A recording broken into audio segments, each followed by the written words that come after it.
Welcome to the Com Analytics channel. This is Boris Thiesinghausen, December 23rd. Today's episode is packed. So, in this episode, Putin launched another massive strike on Ukraine. Meanwhile, Ukrainian drones attacked a Russian chemical giant and burned down a workshop at a strategic enterprise.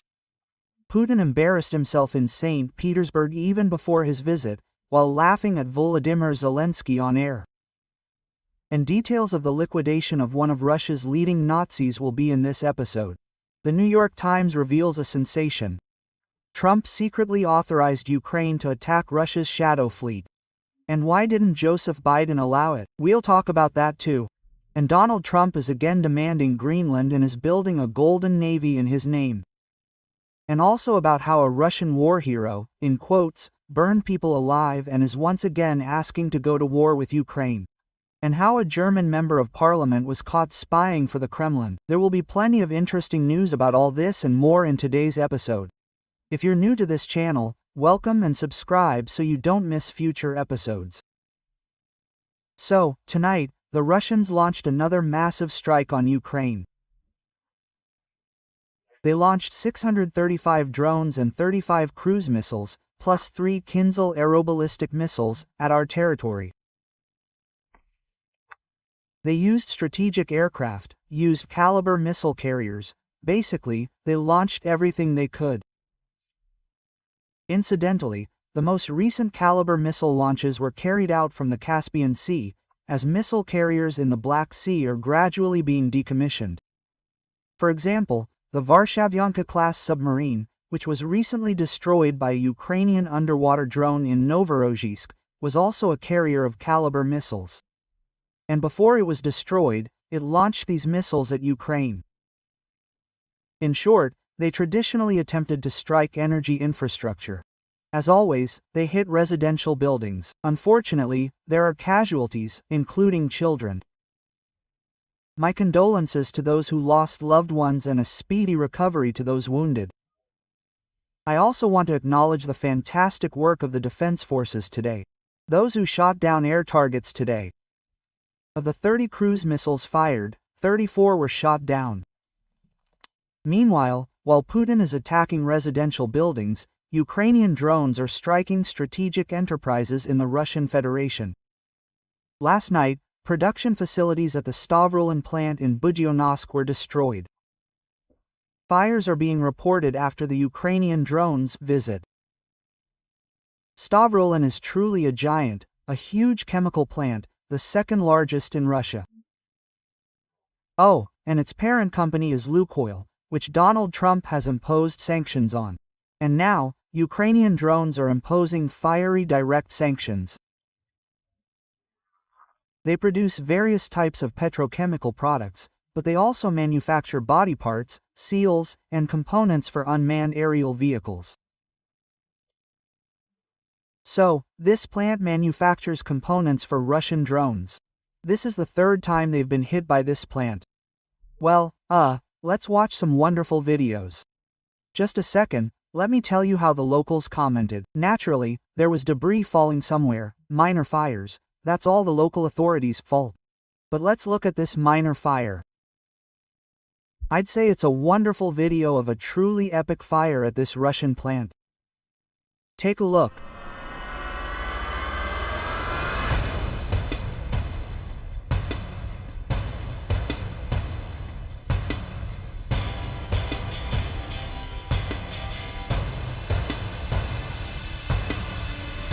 It feels like the entire premises of this gigantic plant are ablaze. In short, this time, Ukrainian drones sent a fiery greeting to this strategic enterprise. And let me remind you, friends, that in every episode we have an important fundraiser for our defenders. This time, we're opening a fundraiser for an all-wheel drive pickup truck for the 308th Electronic Warfare Battalion, which is defending Vovchansk. These are some serious guys and girls who are literally blinding the Russians who are fighting Russian drones. Unfortunately, their last transport was recently destroyed. Now they vitally need a pickup truck, such a serious one, with all-wheel drive, because a team of 4 people in the cab and 2 more in the back are those who work on drones. That is, there is a very close-knit team there. And the soldiers of the 308th Battalion wrote down an appeal to us. Please take a look. I wish you good health. The 308th Rep Battalion, which conquers the battlefields in Kharkovsky, Zaporizhsky, Donetsk and Starobilsky directions, swells to the point of sleepiness, and Boris Tyzenhausen spies with cries for help from collecting waste for a 4-wheel drive pickup. This vehicle is needed to carry out special combat missions on the Kupian and Vovchansk highways. We are all here for the foreseeable future. Glory to Ukraine, heroic glory. And every training camp has its own story. This one has a story too. I always call everyone personally and communicate. And so, we spoke with Natalia. You saw her in the video. She was very worried that they simply didn't know. The last vehicle was damaged, and they simply didn't know where to get a new one, and they recommended that she contact me. And I, in turn, am addressing you and my beloved viewers of this channel. We spoke with Natalia. She's very responsible. Well, she's super worried. She said, they just didn't know what to do. She was very upset that we were left without transport. But we are a great force, so let's help our defenders. The link to the fundraiser is in the description of this video. There's Mono, there's Privat, there's PayPal for those who want to help from abroad. And I always say a huge thank you to each of you on behalf of myself and the hundreds and hundreds of our defenders whom we've already helped. Especially since Christmas is coming soon.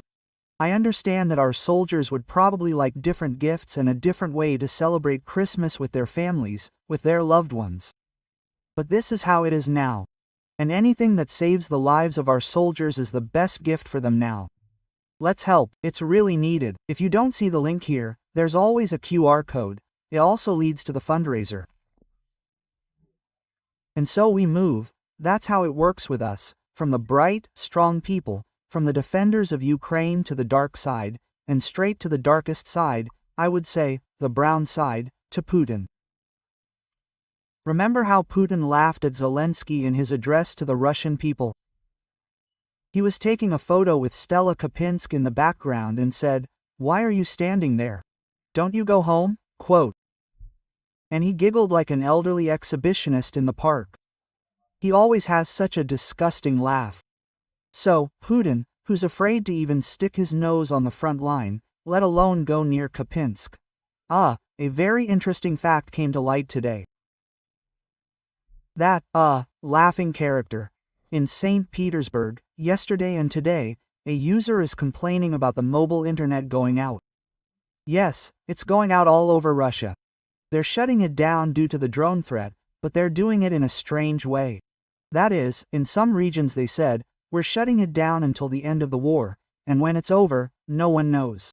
So, outages started in St. Petersburg, and today the real reason was revealed. Do you know what it is? That same laughing Botox jellyfish.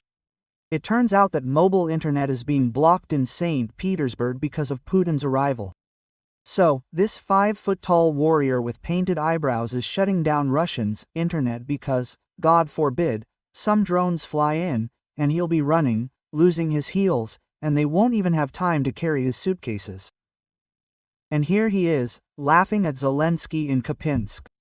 In short, he's a paper rat. What can you expect? And details have emerged of perhaps the most high-profile murder of recent times. I wrote about this murder, the leader of the Espanyol PMC. He was one of the most notorious Russian Nazis. He ran a PMC.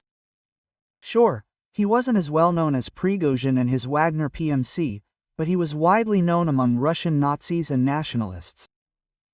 So, it turns out, he was shot at his dacha in Sevastopol, the city where I was born.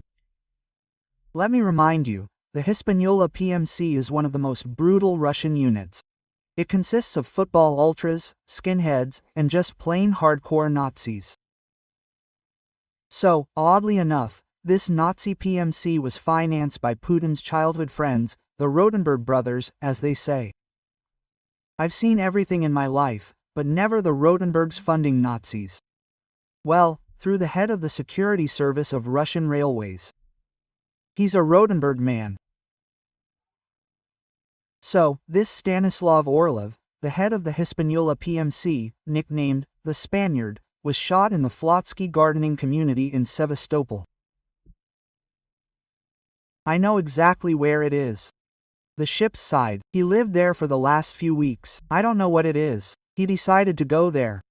According to CCTV footage, 4 cars pulled up to his house during the day, and masked men with machine guns emerged.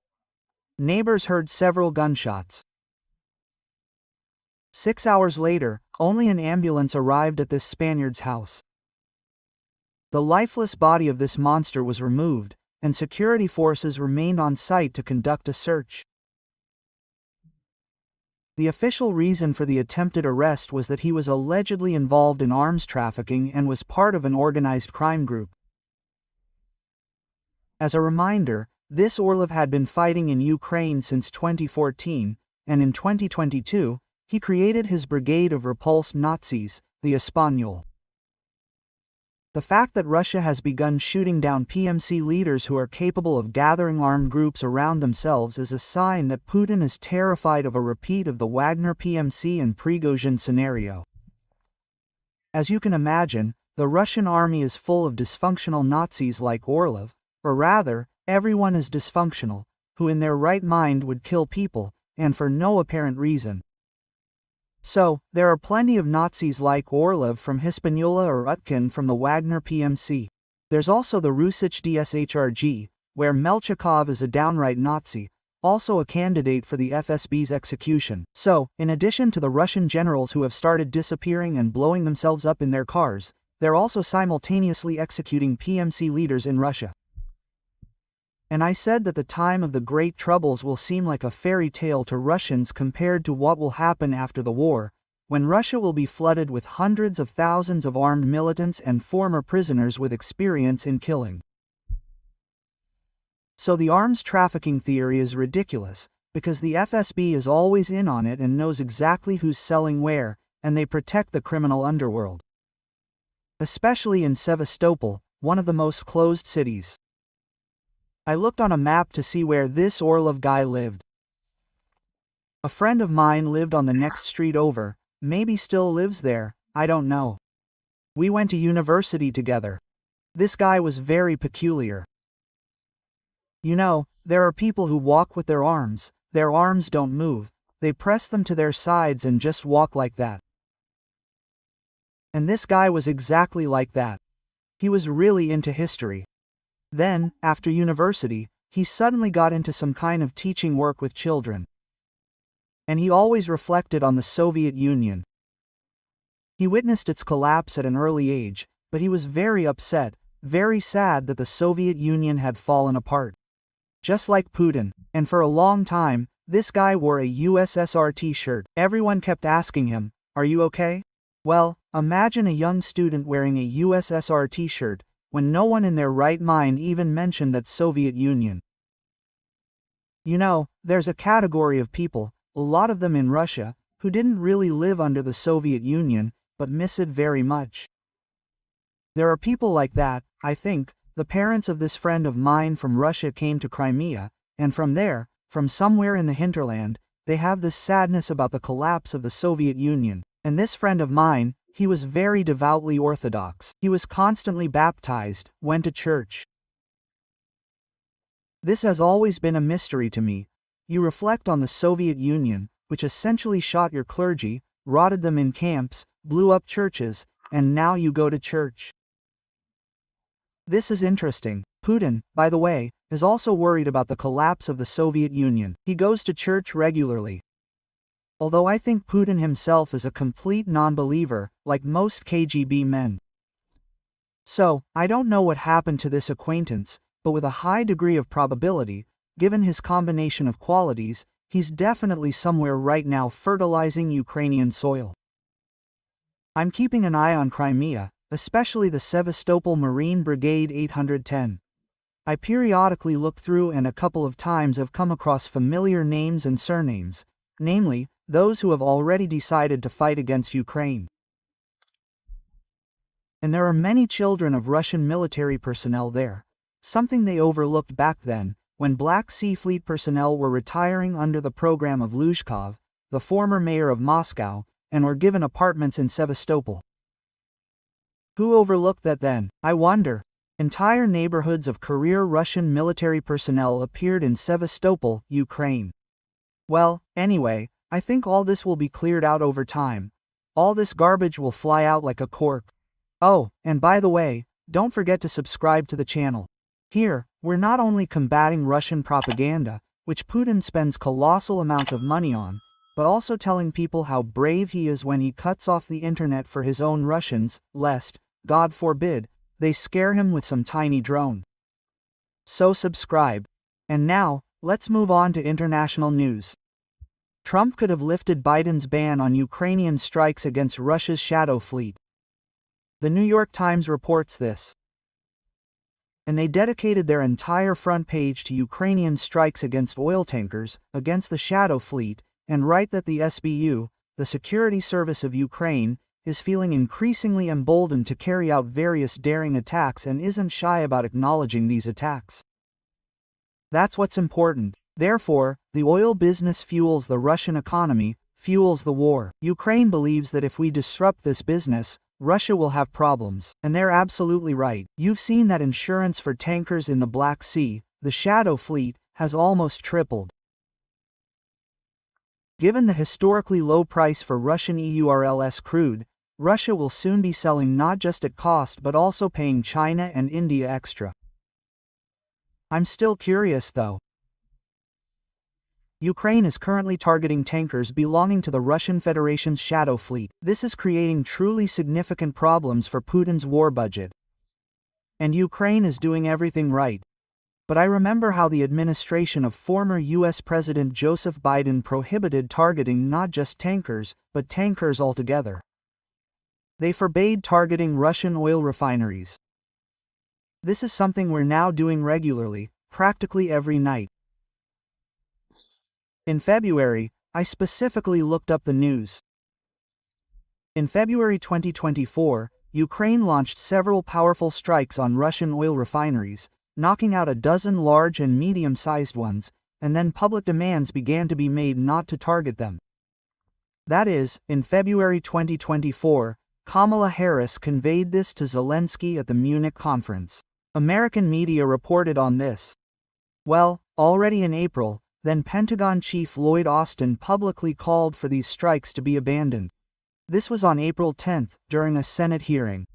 Lloyd Austin stated then that these strikes could have serious consequences for global prices. And a ban on these strikes could have serious consequences for Ukraine. So, when your country's survival is at stake, you don't really want to pay attention to global prices, to oil. Right? And there's another awkward question for the Joe Biden administration. Don't think I'm directly criticizing the outgoing president. No, I just can't find an answer to this question for myself. Another awkward one. So it turns out that they could have, just like Donald Trump, imposed sanctions against Lukoil and Rosneft, only much earlier, just like Donald Trump did, and created problems for Putin immediately after he attacked Ukraine. By the way, what do you think, dear viewers, is the reason? Write your theories in the comments about why this happened. It's interesting. Well, Donald Trump wouldn't be Donald Trump if he didn't want Greenland again. He says it's for U.S. national security. That is, Donald Trump said that the United States needs Greenland for national security reasons. I quote, "We need Greenland for national security." Well, I quoted, according to him, Greenland has a very small population. Therefore, as Donald Trump noted, Denmark didn't spend money on it, and they don't have military protection. And he added that you need to listen to this, because further on, it will be interesting. They say that Denmark was there 300 years ago or so on ships. Well, we were there on ships too, I'm sure. So we'll have to think about all this. Donald Trump periodically expresses himself in such a way that, well, it's difficult to somehow rearrange the words to put it together into a coherent sentence. Well, Trump already wanted to get Greenland, he wanted to buy it. The last time this happened was in 2019. It caused a diplomatic scandal. Danya twirled her finger at her temple. Trump was offended and cancelled his visit to Denmark. But now he's talking about it as a matter of national security. They're posing the question a little differently. Well, let's talk about history. We were there on ships, I think, yes. You understand that Denmark was there 300 years ago. We were there on ships too, I'm sure. But most likely, Donald Trump was referring to Hans Eged's expedition in 1721. That was the beginning of the modern colonization of Greenland, Denmark. Here he almost got the date 300 years right, but we were there on ships 300 years ago too. Seriously, the United States didn't exist in 1725. It simply didn't exist. Regarding Denmark not having the money to defend Greenland, that's blatant manipulation. Let me remind you, Danya is a NATO member. Defending Greenland is a collective NATO mission. If someone were to attack, including the United States as the backbone of NATO. So, it works, but what I didn't like most was this historical narrative. We were there 300 years ago, or whatever, and anyway, since we were there, that means we have the right. I've heard this before, right? After all, Putin regularly makes these arguments. So, the historical presence argument is over. Putin says Ukraine is an artificial state. We were there under Rurik. These are, in fact, our ancestral lands. Trump says the same thing. We were there 300 years ago, so we have the right to claim them. No, these are pseudo-historical facts used to justify some kind of expansion. So, Putin, you recognize that the Russian Federation recognized Ukraine's borders as existing. Who cares who was there 300 years ago? Who cares who was there 500 years ago? There's the concept of international law. If you don't give a damn, then it doesn't matter at all whether you were there or not. Putin also says we need Ukraine for security, to keep NATO out. How is it any different from saying we need Greenland for national security, to keep, God forbid, Russia and China out? That's imperial thinking. The security of a large country doesn't justify swallowing up a small one. Absolutely not. And as for whether we were there on ships, well, if we were there on ships, we'll have to hand the United States over to the Vikings.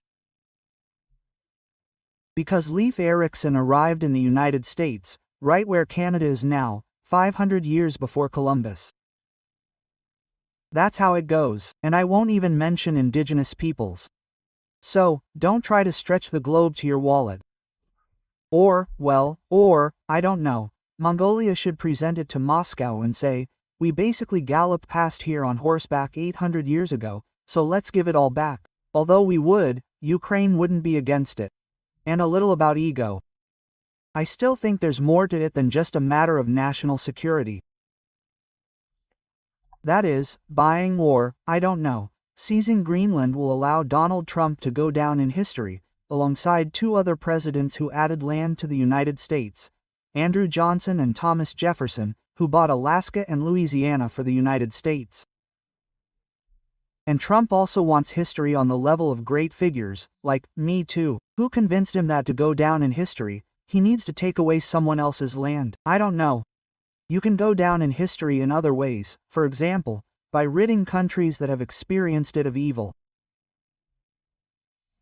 And believe me, helping Ukraine and, swatting the bald moth will definitely inscribe Donald Trump in at least world history books, and certainly in Ukrainian ones.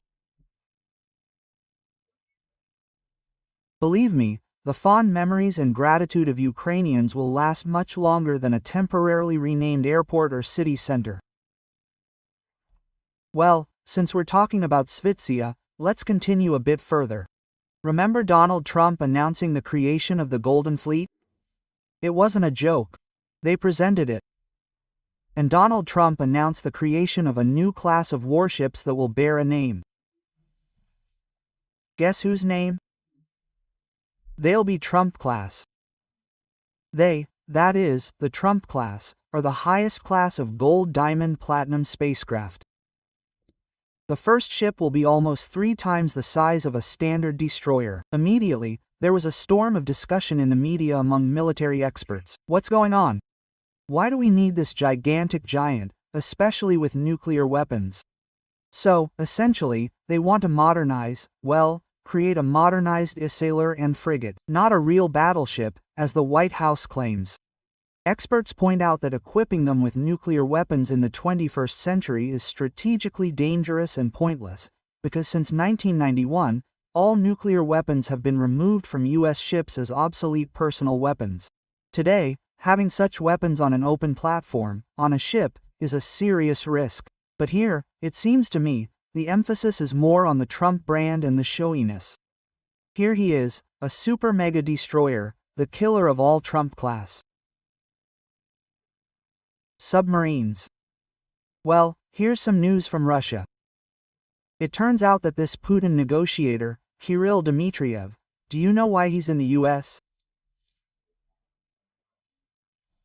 According to Putin's spokesman Peskov, he's in the US to learn about the progress of the Europeans and Americans on a peace plan for Ukraine and to convey this information to the Kremlin. So, he's wandering around and asking, "What's going on here? What's going on here? Should I just make a phone call? Why would he be there?"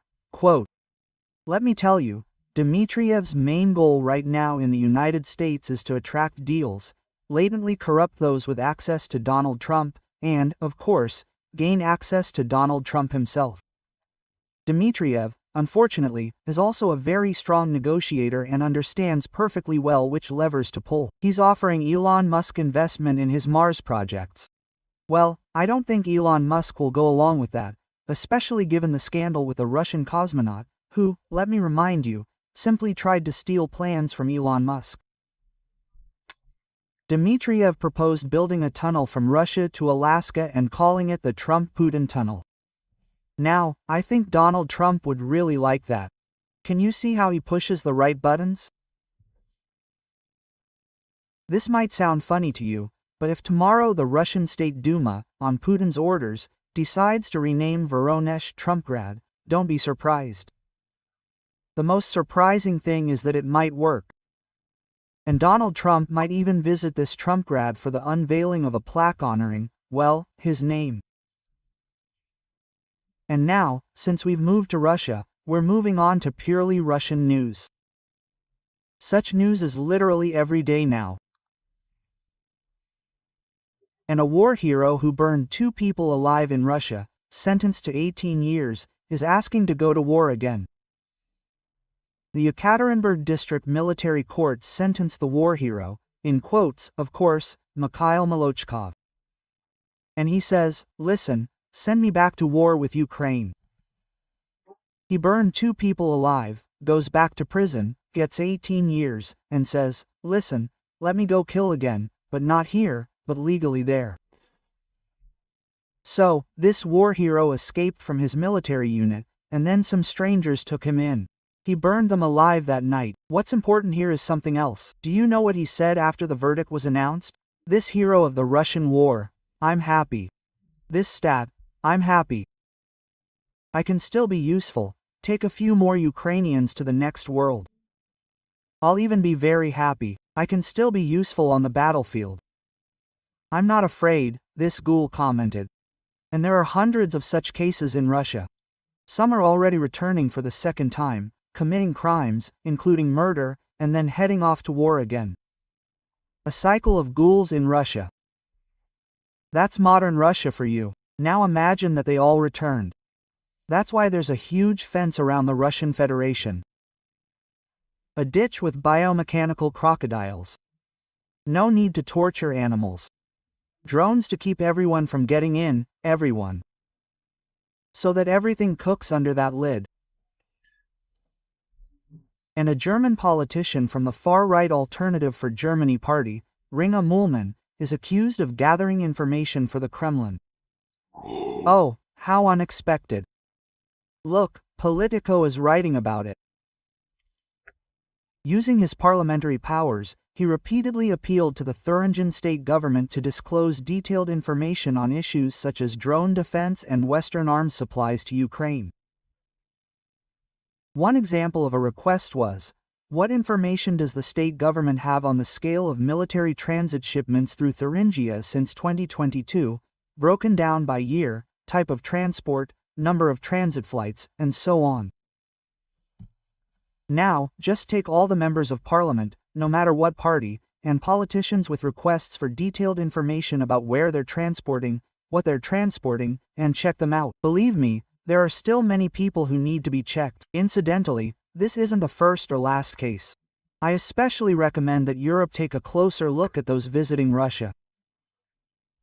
Let me remind you that recently, representatives of the Alternative for Germany, despite Putin killing Ukrainians every day, rushed to Russia to shake hands with Russian politicians. I don't know what they agreed on there, but these are the first signs, and not even the first ones, so everyone will be sitting down, as they say. So I think we'll be hearing a lot more news like this in the near future. And take care of yourselves, take care of your loved ones, and subscribe to this channel. And I ask you, let's help the 308th Electronic Warfare Battalion. They desperately need a vehicle right now, and we can do it together. The link to the fundraiser is in the description of this video. Have a peaceful day, and glory to Ukraine.